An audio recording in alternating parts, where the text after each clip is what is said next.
ubu rero mwebwe uko muri abantu mufitanye isano, ariko mufite n'ukuntu mutandukanye cyane. Ibyababayeho ni bimwe, uburyo byababayeho buranyuranye.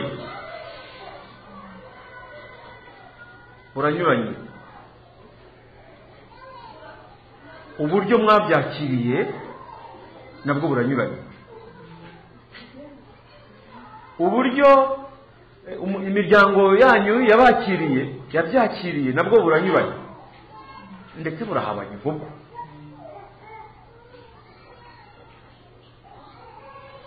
Hariho bavuze bati ni ikigoryi cyacu, ariko ni ikigoryi. Ibyo barabivuze naryo. Urumva? Hariho birukanye bati genda. Hari ababuze abajya, hari ababuze ababa, na n'ubu wenda hari ukizerera. Birashoboka, kubera ko yabuze umwakira, yabuze umubwira ati humura. Uyu munsi nagira ngo mbabwire ko Imana ikubwira ngo humura. Urumva? Humura, ndi Imana yawe. Niyo nyigisho twazirikanye cyane mu mwiherero, ngira ngo tunagarukeho muri aka kanya gatoya. Ndi Imana yawe. Ndi Imana yawe ntabwo ari ijambo wabwirwa n'umuntu, ntabwo ari ijambo rimeze nk'iryo mama yakubwira ati ndi nyoko. Uri mama, ariko niyo wantetesha uyu munsi ejo uzaba udahari. Ntabwo ari so wakubwira ngo mwana wanjye ngo ndi so. Uri data, wankundwakaza, wantetesha, wabinkandagiza, wancunaguza witwaje ko uri data, ariko ejo cyangwa ejo bundi uzaba utagihari. Byose uzaba utagihari. Gusa ni bangahe muri mwe uwo mwabyaranye yakubwiraga mbere ukuntu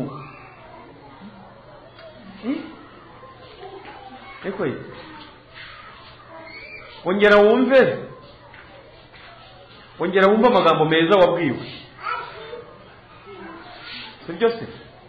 Ongera wumve aya magambo, wibuke aya magambo meza wabwiwe. Ongera uyumve, sa nkaho urimo uyumva. Ongera uyumve. Ujya kugwa mu cyaha, ibuka amagambo meza wabwiwe. Umuntu ariye kubwira, wumva nibyo. Si byose? Wumva nibyo. Wumva nibyo. Eva ari muri Edeni, inzoka yaramoje hajya ngo iki giti, ngo Imana yavuze ngo nimuze tuzarye ku biti byose iki ngiki. Reka ntacyo muzaba, ahubwo niho muzamenya ubwenge. Uriya muvandimwe wawe nawe ati ahubwo niho urukundo rwacu ruzakomera bi. Si byose? Niho urukundo rwacu ruzakomera. Njyewe rwose iyo mbona unambeshya, mbona utanankunda. None se iyo unkunda, hari ukubwira ngo mbese nyine ngo twarakundanye ngo nuko. Ariko uwo muntu mwamaranye igihe kingana iki? Niyo n'uyu munsi hari uko yaba akibigenza kugira ngo wenda kwiteho, ariko ntabwo ari nk'uko wabitekerezaga. ntabwo ari nk'uko wabyifuzaga, ntabwo ari nk'uko wabiteganyaga. Imana rero irakubwira ngo ndi Imana. Imana irabivuga uyu munsi, izabisubiramo ejo, ibivuge n'ejo bundi, kuko izahora ari Imana.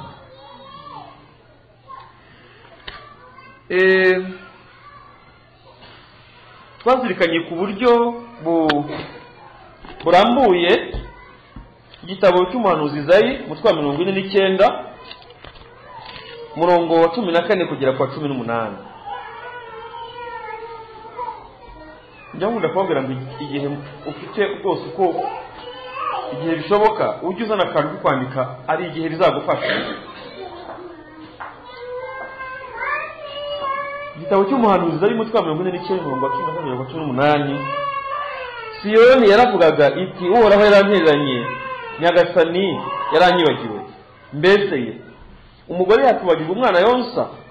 Ese yaburira impuhwe umwana yibyariye? Kabone naho we yarengwaho, jye sinzigera nkwibagirwa. Dore nakwanditse mu kiganza cyanjye, inkike zawe nzihozaho ijisho ubudahumbya. Abubatsi bawe ngabo baraje, naho abagusenye n'abagusahura barahunze. Raranganya amaso hirya no hino maze urebe, bose bakoranye baje bakugana. Ndahije ubuzima bwanjye, bose bazagutaka nk'umurimbo. Ubakenyere nk'umwambaro w'umugeni, nk'umweko w'umugeni. Uwo ni Uhoraho ubivuze. Sinzigera kwibagirwa. Abo twese umwiherero turega twibukiranya kugira n'abandi bumvireho, twibajije ibibazo kuri iri jambo ry'Imana ngo ese umugore yakwibagirwa umwana yonsa? Yego, oya. Yakwibagirwa uwo yonkeje se? Yego cyangwa oya? Abavuga oya bagira gutya, ntashobora kwibagirwa uwo yonkeje. Ashobora se abavuga yego ko ashobora kumwibagirwa? Abifashe nabo nuko ngo ese, tega amatwi, ngo ese yaburira impuhwe umwana yibyariye? Birashoboka cyangwa ntibishoboka? Arazibura? Yego. Icyo gihe nabwo nabonye benshi bavuga ngo yego barazibura. Iyo mubivuga mba nzi ko muri kuvuga ibyo muzi. Buriya umuntu akubwira icyazi wajya impaka. Uyu munsi reka mbabwire, uyu munsi ntimutinye kubivuga, kubera ko namwe muri ababyeyi. Namwe muri ababyeyi. Ariko muzi neza ko umubyeyi agera igihe akaburira impuhwe umwana yabyaye, akibagirwa uwo yonkeje cyangwa akibagirwa uwo yonse.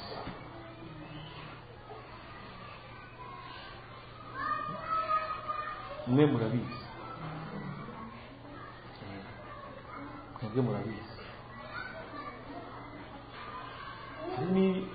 n'abagiye bahura n'ibishuko namwe byo kwibagirwa bo munsi, cyangwa bo mutwite, cyangwa kubaburira impuhwe. Hari ikintu gituma Imana, tuzasinuka niba narakivuze, hari ikintu niba narakibagiwe uyu munsi ndakivuga, ndakibutse noneho. Mumenye ko imbere y'Imana muri abantu Imana ikaba Imana yanyu. Kuri iyi ngingo narimo mvuga, twazirikanye ingingo ubundi eshatu mu mwiherero.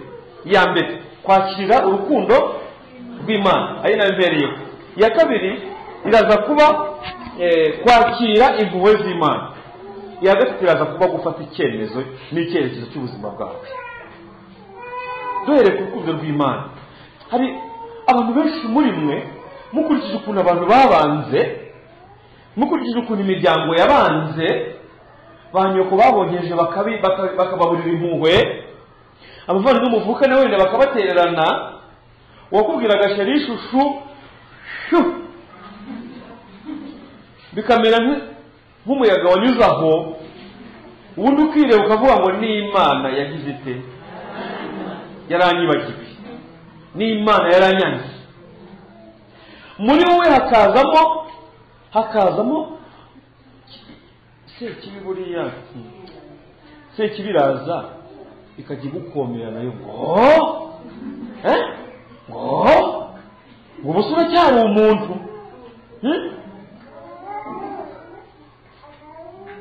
ngo ubu uracyari umuntu, ubwo se ngo wajyaho abandi bari wowe, ugatera abantu ngo ngaba rero umuntu bari abakobwa beza hariya, ngo bariya ngo ntimwari kumwe, ngo bariya ngo ntimwiganaga, ugatangira kuko nawe kavuga uti Imana uza wahindutse imbere y'Imana.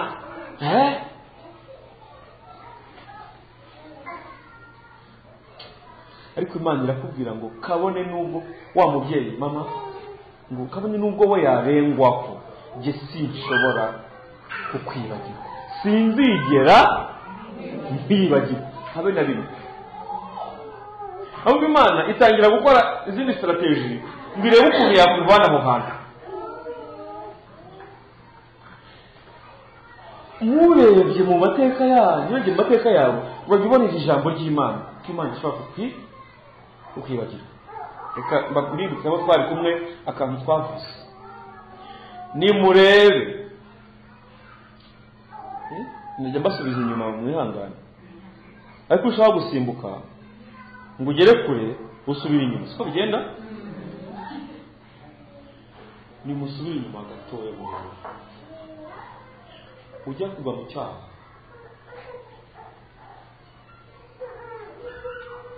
burya Imana yarakuburiye, Imana yarakuburiye. Nta jwi ry'Imana wumva, mbese mera nkaho ugiye aho hantu ubu niho dusubiye, nta jwi ry'Imana wumva ririmo rikuburira rwa ngo ariko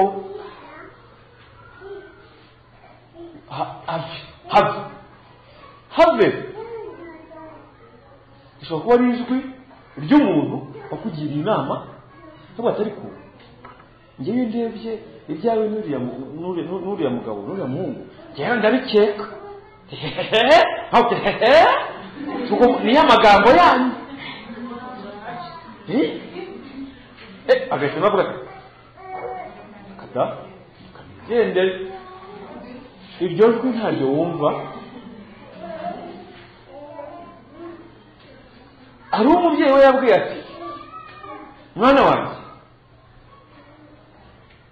agakungu wirwamo nutakitondera kazakubyarira. Agahita haza ikindi kiroho, iri ni iby'abakecuru n'abasaza. Ariko iryo jwi naryo uraryumva. Hari n'ibindi ryaje mu mutima nama niho Imana ivuzira burya muri wowe.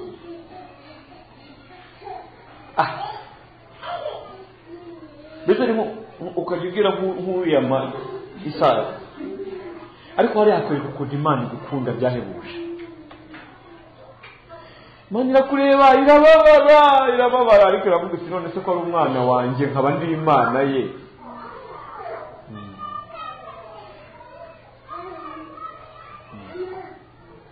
Hari ikindi kintu gitangaje twabonye mu mwiherero cyerekana urukundo rutagereranywa rw'Imana. Hari ikintu ntajya numva, nazo ntibabwira, hari ikintu ntajya numva, wenda mwebwe muramfasha kucyumva, ariko njya mbwira Yezu nti Yezu, ubundi ibintu byose ngombwa ngo mbyumve, niyo ntabyumva ntacyo. Ntabwo njya numva ukuntu umukobwa asama inda akayitwara akayihisha akayihisha pe niba bahumeka niba adahumeka ntabwo mbizi akayihisha akambara neza akaberwa akajya ku ishuri akambara iniforume agatebeza akajya ku manywa na nijoro agakina agatera urwenya akajya kwazurira inka akajya gukura ibijumba ukwezi kwa mbere ukwa kabiri ukwa gatatu ukwa kane ukwa gatanu ukwa gatandatu ariko Yesu ukwa karindwi ukwa munani ukwa cyenda abantu bose bagatungurwa no kumva ngo yabyaye. Ariko buriya murabyumva wenda mwe murabyumva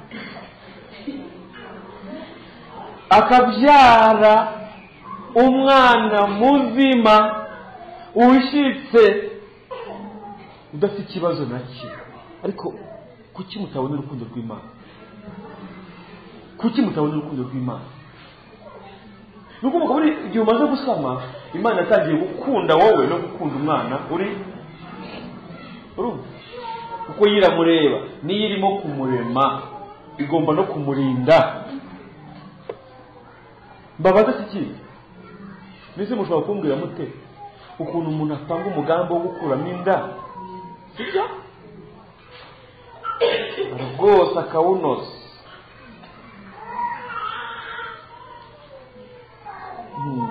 rimwe nigeze guhura n'ikibazo gikomeye ku muntu twari mu rugero rumwe wari mu rungano rwanjye umukobwa twari duturanye. Noneho rero sinzi ukuntu njya ashize imyaka nko muri 2008 cyangwa 2009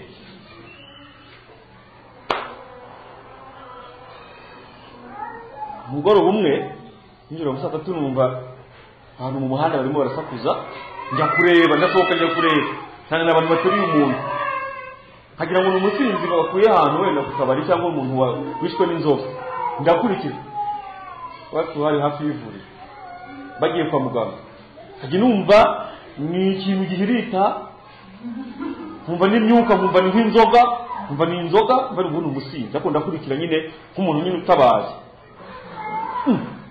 ko ngenda ninjira mu batwaye uwo muntu mwana ndamuzi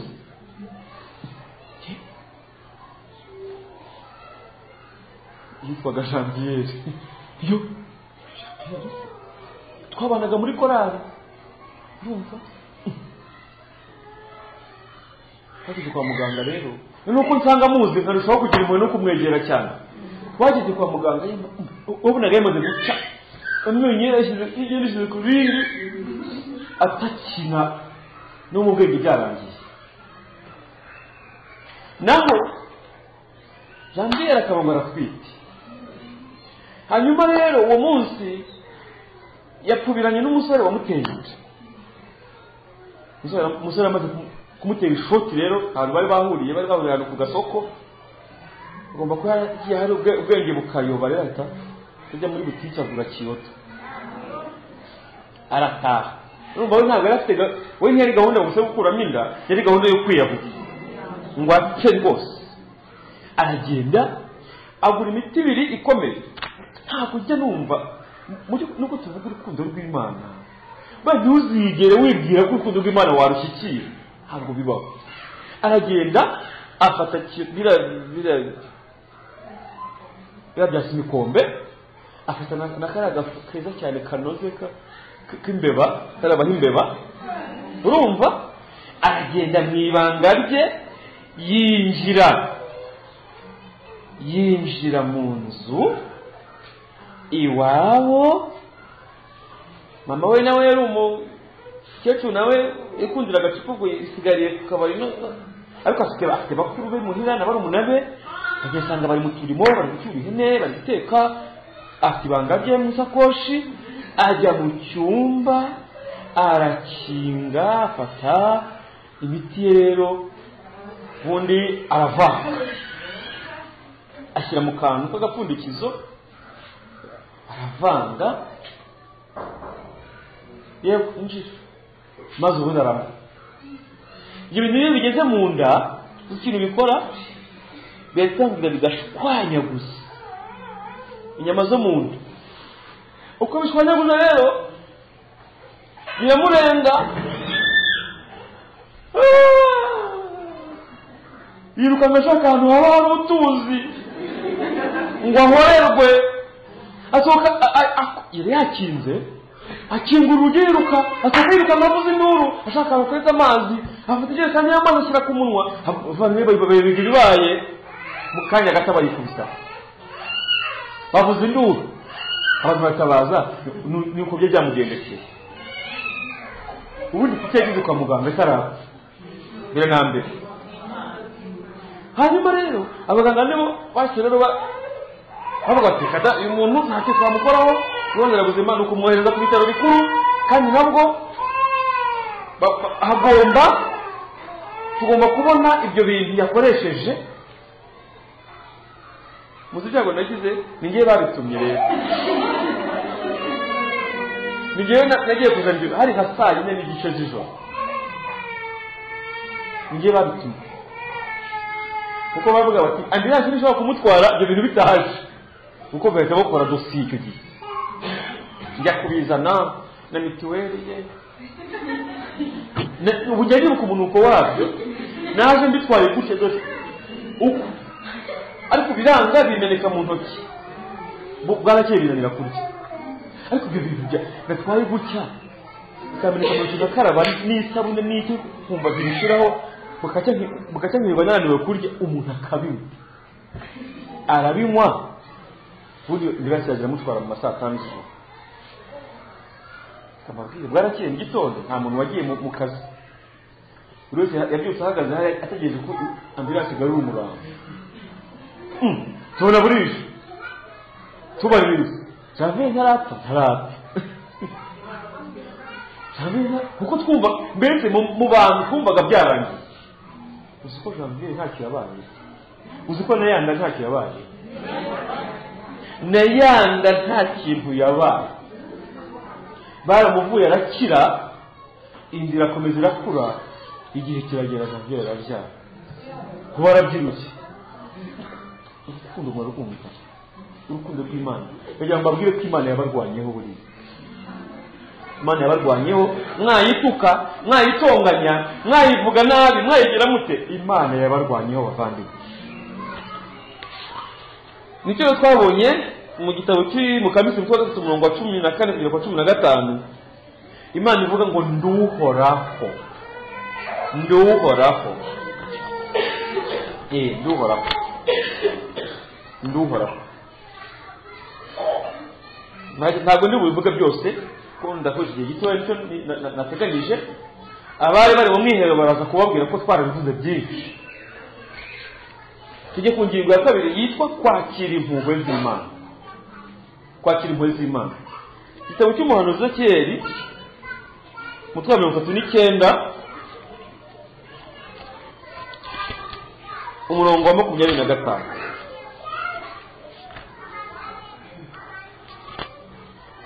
Nyagasani aravuga ngo niyo mpamvu rero Nyagasani uhoraho avuze atya, noneho ngiye kugarura imbohe za Yakobo, ngirira impuhwe umuryango wa Isiraheli, mbereke ko bagomba kubaha izina ryanjye ritagatifu. Noneho ngiye kubagirira impuhwe, noneho ngiye kubereka impuhwe zanjye. Uwo ni uhoraho ubivuga. Ezekiyeli 39:25. Twabonye ibintu bigeze kuri 6 bibafasha, bikwiye kubafasha kwakira impuhwe z'Imana. Abantu mwari mwarishyize mu kato, abantu mwiciye, mwishize ahantu, abantu mwaheze mu bwigunge mutakibana n'abandi, mumenye ko Imana ibafitiye impuhwe. Sibyo? Menye ko Imana ibafitiye impuhwe, ariko hari ibintu bigomba kubafasha. Icya mbere, kwemera ko Imana yakubabariye igihe uyisabye imbabazi mu kuri. Kirya gihe Imana yarakubabariye mu gihe usabye imbabazi mu kuri. Niba utarabikora, utarasaba imbabazi Imana mu kuri, gusaba imbabazi mu kuri ntabwo ari ibintu byoroshye. Usanga ugerageza kuvuga ngo mbese ngurebye ngo nyine ngo byarabaye, byarabaye ko nyine kubona ubuze icyo uvuga uko ubona urashaka kubisiga ngo bise neza, ngo bise neza. Wenda byarabaye birongera biraba, ariko wari wageraho usaba imbabazi Imana mu kuri. Igihe usabye imbabazi Imana mu kuri, Imana yarakubabariye. Uko ni ukuri, Imana yarakubabariye. Ngiye gutuma abantu intebe, hariyo imbaho nk'ebyiri hafi ya narajyana n'undi muntu no mu busore bw'inyuma. Muzane imbaho ebyiri hano, ariko muze kuzisubiza, muze kubyibuka. Kwemera ko Imana yakubabariye igihe wisabye imbabazi mu kuri. Ariko gusaba imbabazi mu kuri bijyana no gufata icyemezo, turaza kubireba. Icya kabiri, kwemera ubuzima bwanjye, kwemera ko ubuzima bwanjye Imana ibisubiza uko bwahoze igihe niyemeje ubudahemuka. Ibyo mu mategeko twatinzeho abantu twari kumwe. Kwemera ko ubuzima bwanjye Imana ibisubiza uko bwahoze igihe niyemeje ubudahemuka. Murabyibutse igitabo cy'umuhanuzi Yoweri umutwe wa 2 umurongo wa 18, tugasimbuka tugafata umurongo wa 21, tugasimbuka tugafata uwo 25, tukagera ku 27. Mwumve amagambo Uhoraho avuga.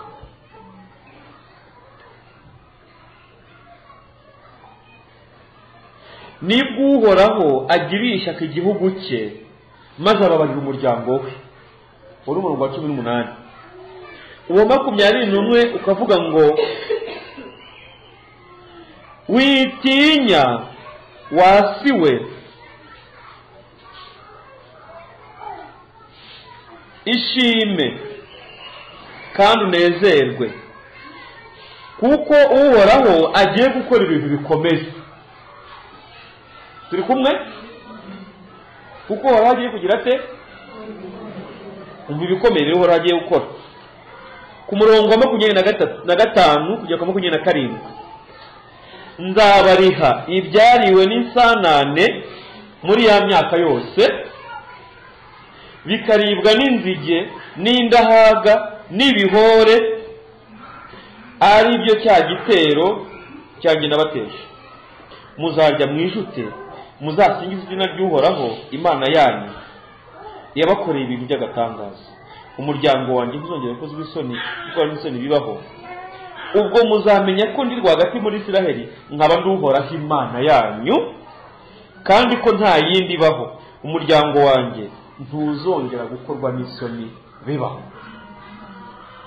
Twatinze rero ku ijambo ryitwa nzabariha ibyariwe n'insanane n'inzige n'ibihore n'ibiki byose. Ibyawe byariwe urabyumva? ibyawe byariwe urabyumva, ibyawe byariwe urabyumva.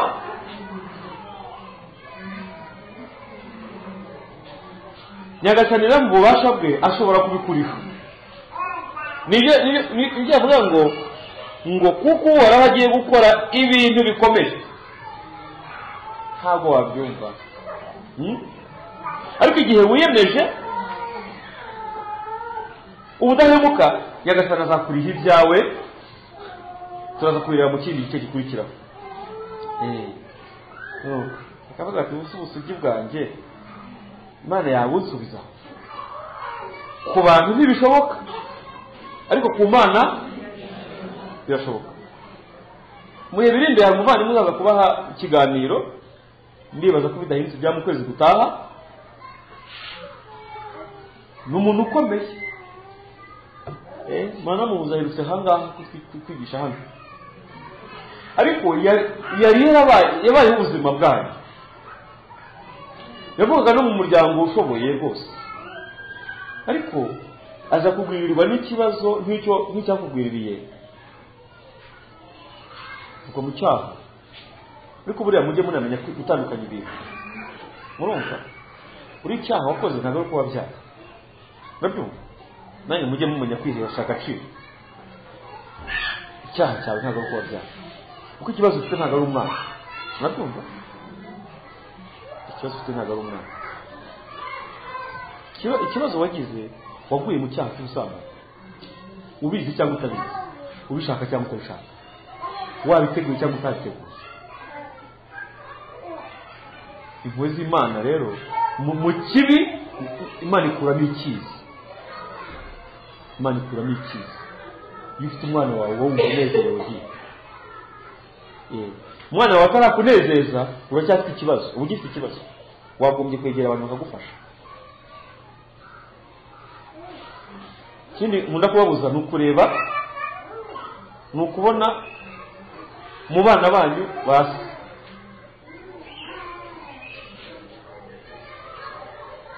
Buriya ubujombye mu gisebe cy'umwana, iyo urimo umucurira se, urabyumva? Nimubona abana banyu mo kado Imana yabahaye. Reka nigutinda kuri iki. Icya gatatu, kwemera ko Imana idashobora kugutererana mu mpuhwe zayo. Icya kane, kwemera kubabarira. Nawe twarahageze ibintu bibiri. Ushobora kubabarira. Ese ushobora kubabarira? Ese ufite imbabazi? Twabonye abantu batatu rero bagomba kubabarirwa muri wowe.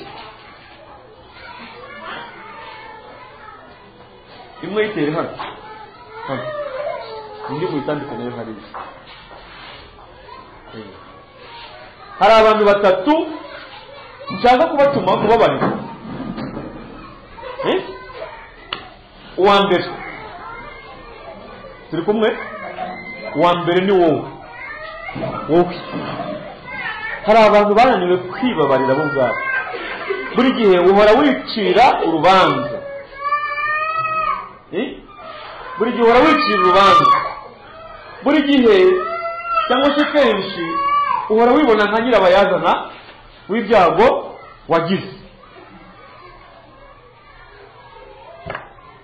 Maze rero wibabarire, nawe wigirire impuhwe. Kuko nutibabarira ntabwo uzashobora kwakira imbabazi z'Imana. Ntuzashobora kwakira impuhwe z'Imana. Iyo umuntu ageze aho ashaka kwiyahura, aba yamaze kunanirwa kwibabarira. Kristo Yesu avuze. Umuntu wa kabiri ugomba kubabarira ni abantu muri rusange. Twebwe abantu tugukikije. Harimo abantu baguhemukiye. Uwa mbere ninde? Mukore urutonde, kora urutonde rw'abantu 10 baguhemukiye. Abo mwe barambye mu 10 ngo bonyine. Mu 10 bonyine? Ntacyo. Mu bantu 100 baguhemukiye, kuramo 10 baguhemukiye cyane. Uwandika. Kubabarira rero icyo bivuga ni uguhera ku wa wundi wagize nimero ya mbere mu bantu bakora. Yarampemukiye, yanyiciye ubuzima kuvuga ibintu byose ni ukuri duvuga ariko uwo muntu nyagasani aragusaba kumubabarira kugira ngo ubundi se uwo bibabaje ni ubukeka ko bibabaje ari uwo bigiraho ingaruka se ni reka mubwire ahantu ari ukuntu ameze.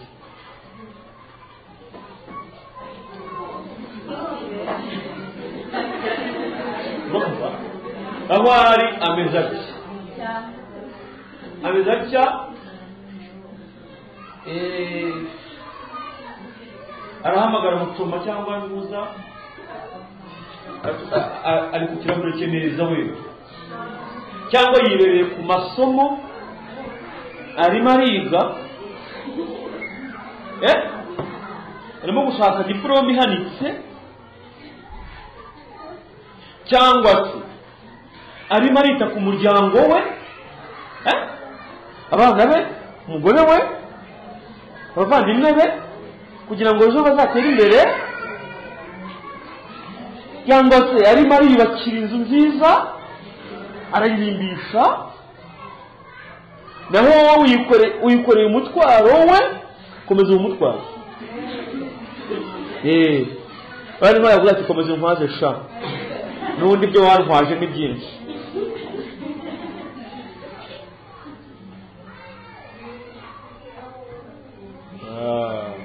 uwo bifitiye akamaro kubabarira wa mbere ni wowe urumva murekure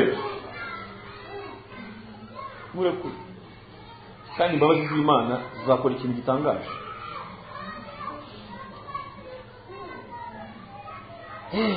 nigeze kwakira umusore umwe wari ufite ibibazo byinshi n'uburwayi n'iki ariko bitanga ikintu cya mbere imama we nsanga n'umwe kamwite mubabaye nsanga n'umwe muri abo ariko umukobwa yateye inda ntazi yaba ntazi bye kandi yashize igihe nabwo rero none ahangaha mbwira uzagaruke hano umbwire ko wamubonye atuzamukura rwose kuko ntari nzi ni wabo ko genda usenge ubwire Yesu aguherekeze mujye kumushaka kuri ubu ndibaza ko amaze kumubona urumva uko nyuma uko twakomeje guhura ariko buriya yewe ni byinshi wa muntu hafi uwa gatatu tugomba kubabarira ni Imana. hari abantu bafite ibibazo n'Imana ariko Imana murayirenganya nimubabarire Imana kuko Imana nayiberetse nayo yakunambyeho yakunambyeho na n'ubu kikunambyeho Imana ikunambyeho nimurekure Imana murekure ibitutsi mutuka Imana murekure mumenye ko Imana ikubwira uyu munsi ngo ndi Imana yawe. ikindi ni ukwemera impuhwe z'Imana ku bantu baguhemukiye. ayewewe buriya umuntu waguhemukiye Imana imufitiye urukundo rumeze nk'urwo wowe gufi turumva ati umuhanuzi Yonasi igitabo cye muzagisome yanze ko Imana imutuma ibi n'ibi ngewe ntarabimenya neza najyaga ngira ngo ni ububwa cyangwa se ni ubuswa cyangwa ni ubunebwe yabaga afite bwo kujya mu butumwa nk'uko bijya bitubaho rimwe na rimwe cyangwa bamwe na bamwe.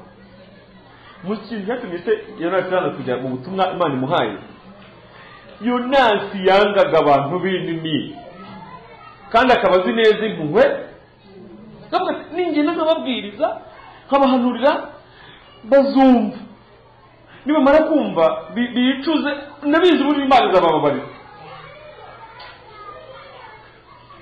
noneho agerageza guhunga Imana iramukurikirana kugeza ubwo ifi mu mivu, ifi iragenda imuruka ahantu ku nkombe za Ninive, akavuga ati yewe ntaho nahungira Imana, ajya mu butumwa bw'Imana. aragenda babwira uburakari bw'Imana, ababwira icyo bagomba gukora, ngo guhera ku mwami wa Ninivi, w'umujyi wa Ninivi n'abatware bava ku ntebe zabo bicara hasi, batangaza igisibo cyo kwicuza. Maze bidatinze Imana ibagirira impuhwe, irababaye. Dore kandi ibyo navuze, dore kandi ibinini navugaga, urababariye koko. Urumva? Mu gitabo cya Yonasi umutwe wa 4:11 Yonasi yarimo atongana n'Imana kubera ko Imana irimo kubabarira abantu b'Ininive. Namwe mwemere impuhwe z'Imana ku bantu babahemukiye. Mumenye ko Imana ibafitiye impuhwe. Ingingo ya nyuma twavuzeho yitwa icyerekezo gishya cy'ubuzima bwawe bwa buri wese muri mwe muri Roho Mutagatifu. Igitabo cy'umuhanuzi Ezekiel 37:10. Ezekiel atubwira ukuntu yarimo ahanurira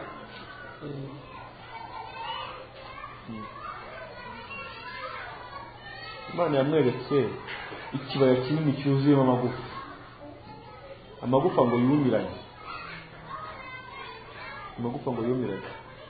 Nabonye kimwe mu bintu bibatangaza iyo mugeze hano, mutangira kwibaza, abenshi muri mwe batangira kwibaza ati uburyo hariho n'abandi bameze nkanjye, ngo barabivuze ubushize ngo burya se mukanyiri mujya kuganira urajya wumva abantu bafite ibibazo birenze ibyawe. Rero abantu rero yabonaga amagufa yumiranye, Imana imubwira kuyahanura ngo muri ayo magufa rero akajya agiye kubona abona ariyegeranije, agiye kubona abona hajeho imitsi, agiye kubona abona hajeho inyama,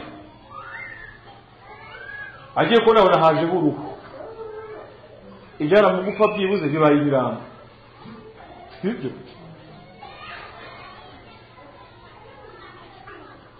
Nuko kuntu rero Imana yagiye guherekeza nawe ikuvanye ku gihe wari amagufa, utangira kumva ushobora kongera ukabaho.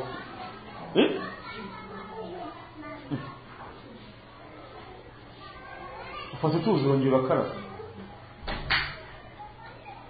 utangiye gukaraba ariko wumva nakaraba iki? Ejo urongera urakaraba urangiza, ariko wakwisiga n'utuvuta raha, urongera wisiga utuvuta,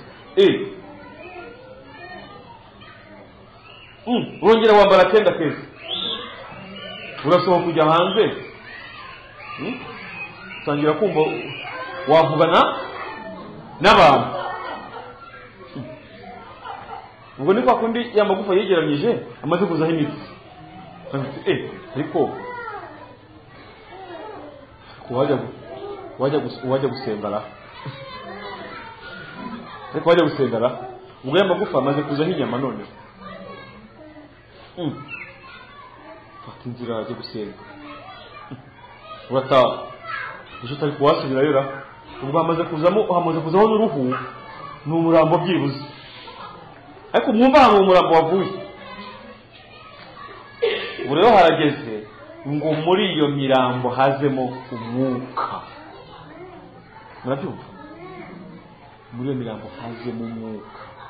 Ngo hano ku murongo wa 10 ngo agiye kubona umwuka uraje uturuka mu mpande zose, mu mpande ye, hano hari muza muri ya mirambo, ngo ivukamo abantu, ngo birema n'igitero gikomeye. Ubu mushobora kwirwamo igitero gikomeye mugahindura isi. Ubu mushobora mufite muri mwe ububasha bwo guhindura imiryango yanyu.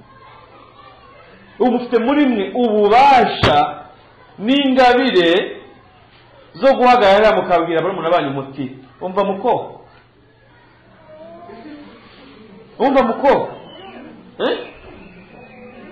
ibyo urimo wigira nanjye nibyo nigiraga, ariko dore uko byangendekeye.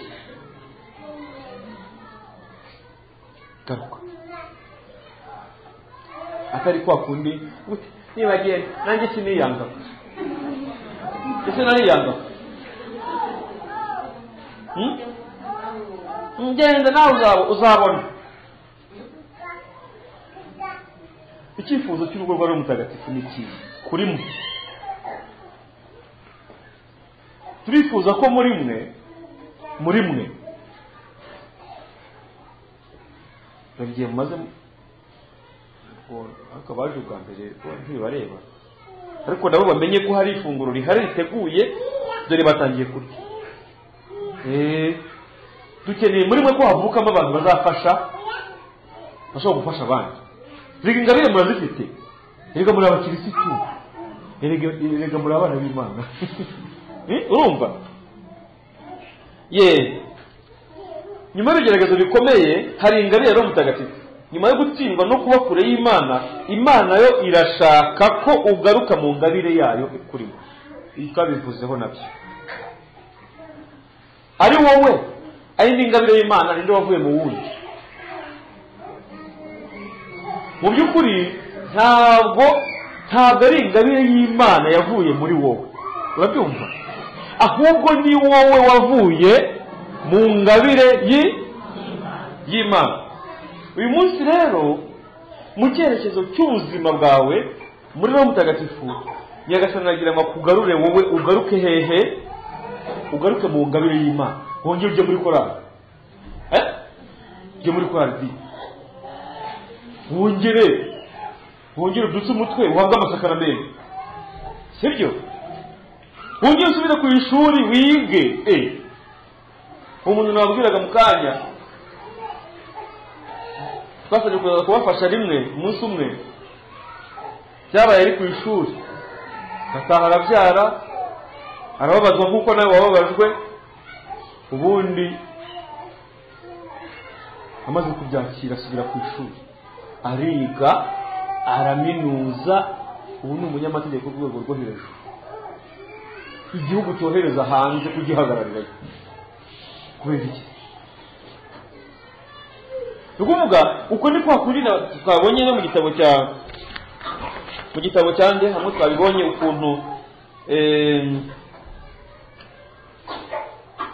mu gitabo cya Yoweri, cy'umuhanuzi Yoweri, Imana ikubwira ngo ngiye kugarura ibyawe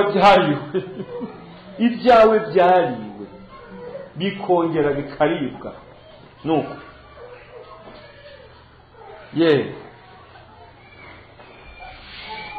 ndasoreza ku bintu bigeze ku 8 ni inama mbagira kugira ngo mugarure ibyanyu byariwe n'ibihore n'inzige n'ibindi bikoko. Icyambere, bavandimwe, ni mwisunge amatsinda y'abasenga.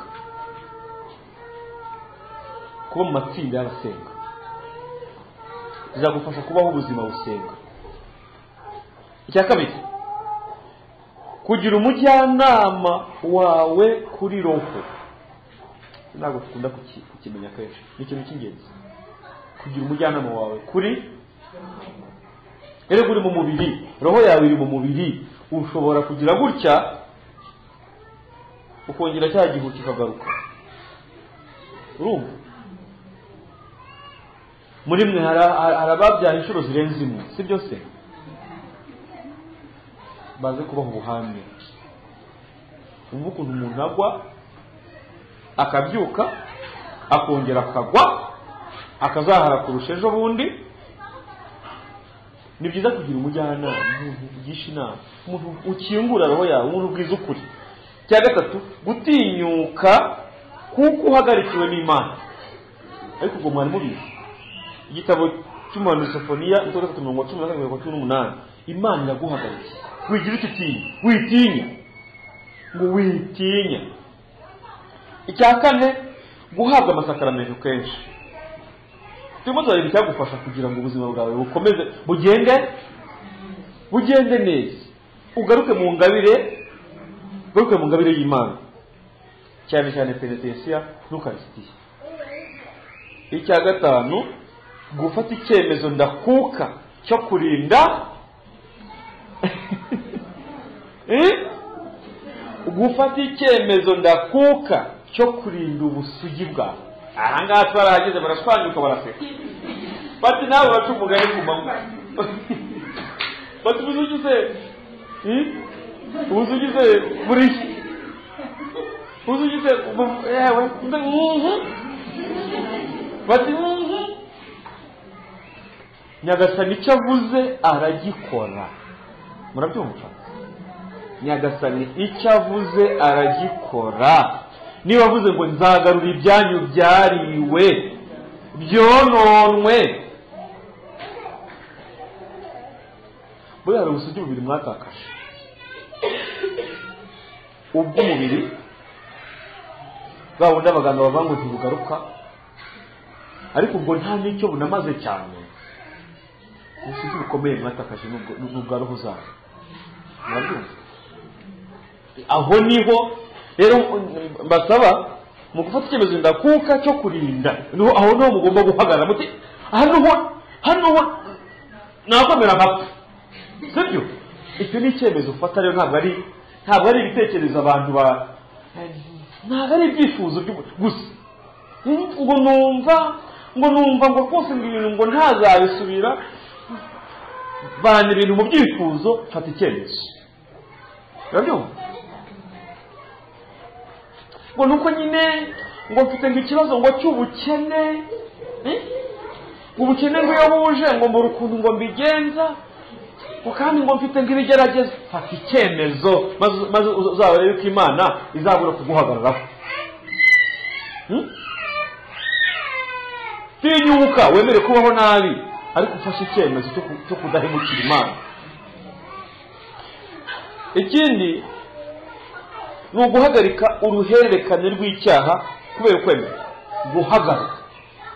Abenshi cyangwa bamwe muri mwe uzaba umuntu uvuga ngo ariko ngo urebye ngo sigewe jyenyine, ngo nanjye niko navutse,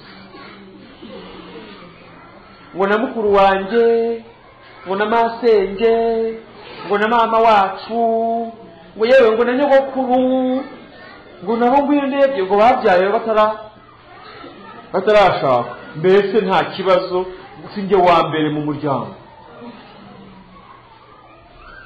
Siwe wa mbere mu muryango, ariko menya ko uyu munsi Imana ishaka ngo guhera kuri wowe ibintu bihinduka.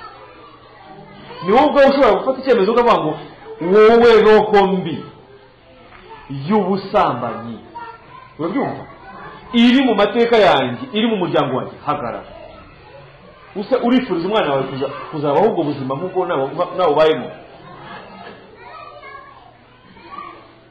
Uyu munsi rero mufite ubwo bubasha bwo guhagarika iyo roho mbi. Nibyo Yesu avuga mu Ivanjili ya Mariko 17:17 ngo mu izina ryanjye abazemera bazirukana abazemera. Ndabasaba kugira ukwemera kugira ngo mubashe guhangana n'iyo roho mbi yihishe mu mibiri yanyu,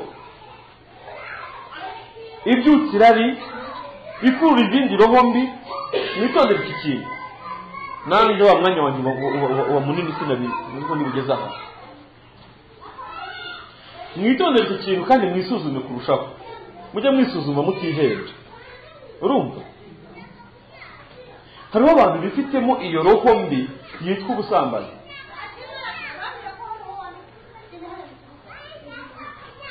Ushobora kuba utarayihamagaye ariko uyifitemo. Nigeze kutubwira ngo nibavuga ngo ufite akaboko karekare, nibavuga ngo uriba, ngo ujye ahantu uherereye ngo usuzume akaboko kawe urebe ko kareshya, ngo hari igihe kaba ari karekare. Niba utiba burya ngo hari igihe ushobora kuziba ejo.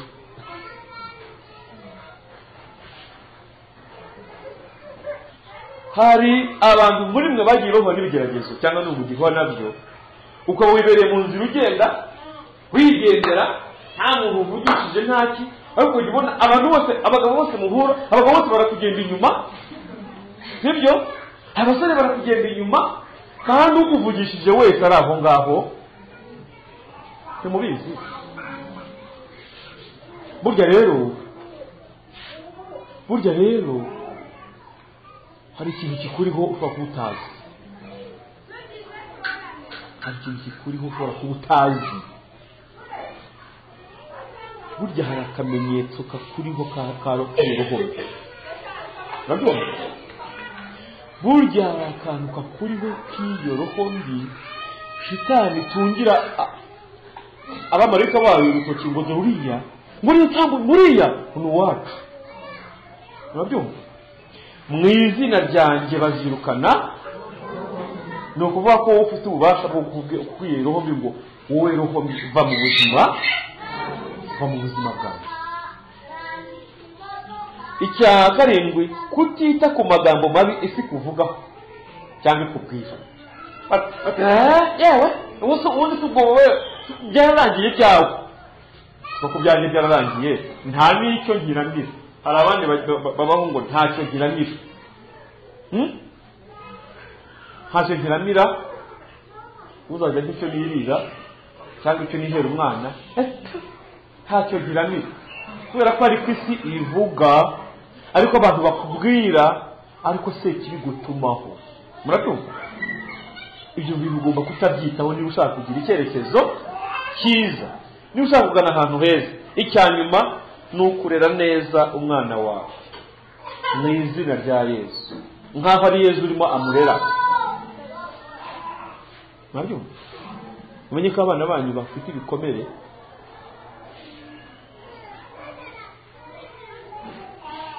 Murabyumva? Kandi ni mwebwe mugomba kubarwaza, kandi nawe uramurwaza nawe utari. Ndamubwira ko ngewe ndi ubuvu.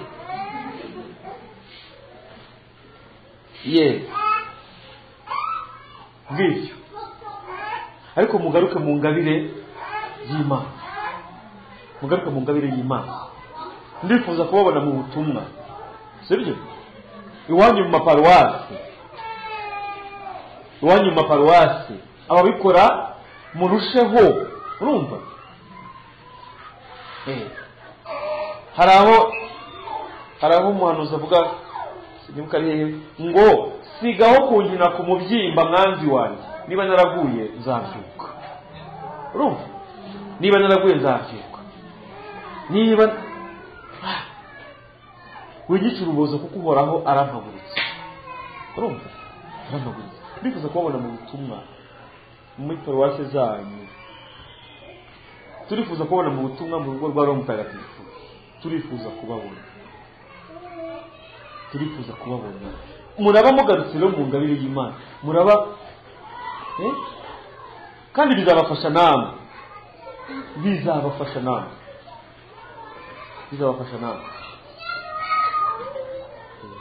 Cyangwa bizabagira akamaro.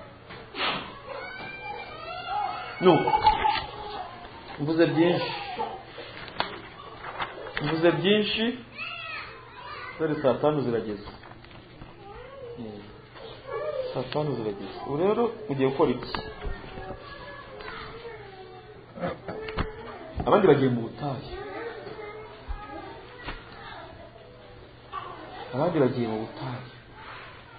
Namwe se murajyayo? Murifuza kujyayo? Ugiye se gukora iki? Mumbwire ikintu ugiye gukora mu butayu.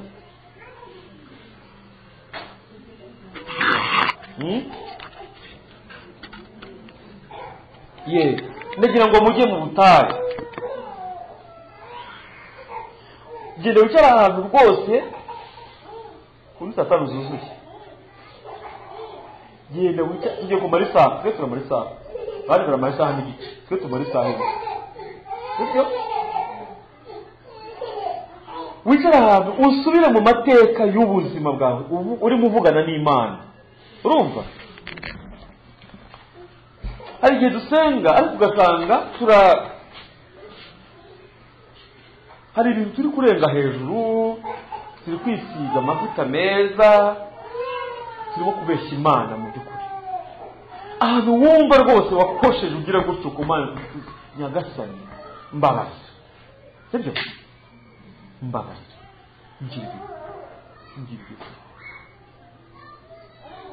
kubazanya abana, umwana ushobora kumwitaho ari kuri mu isengesho, sibyo?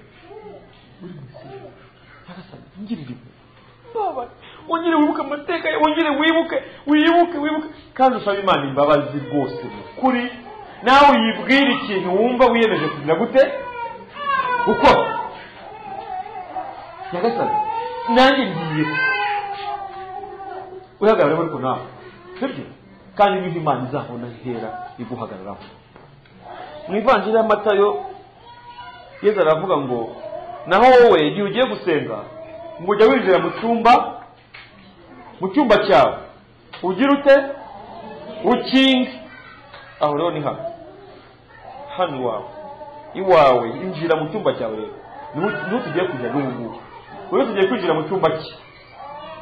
Umunsi umwe umwana yaje kuduha ikiganiro hariya, noneho rero twiga ku by'ibikomere, atwigisha agira ati rero ubu ngubu ngiye kubereka filime. Ngaho rero tukabona ariko nta bintu warebeho filime biri aho ngaho. Ati ngiye kubereka filime y'iminota 10. Twari abantu bangana nk'uko mu ngano. Ati buri wese mu minota 10 narebe filime y'ubuzima bwe. Umunota wa mbere, uwa kabiri, uwa gatatu, uwa kane, uwa gatanu. Umunota wa gatandatu tubona uwa mbere avuye ku ntebe aramanuwe utabiyemo hagati aho. Urumva? Ako kanya undi hari ahiga ati abavugije urwamo. Ako kanya undi hari ati ni mu ntabare. Undi hari abaragongira ati ararira cyane. Mu bantu barenga 30 hasigaye abantu bazima nka 7 bonyine. Ibyari inyigisho bihinduka ikindi kintu. Hano wabaza umuntu none se mbwira ahantu wageze byajya kugendekera bite, agahita ari ahantu yageze akananirwa kuhihanganisha. Nukuvuga ko rero ubundi iyo usenga ntabwo winjira cyuko bagarura ku muryango uti ninjiye mu tehe ntabwo wikora uyakingura negira ngo mwinjire buri wese ngire mu cyumba cye, sibyo? Hanyuma rero mu cyumba cyawe ngo Yesu aravuga ngo maze so umenya ibitagaragara azaza kuganira nawe icyo gihe.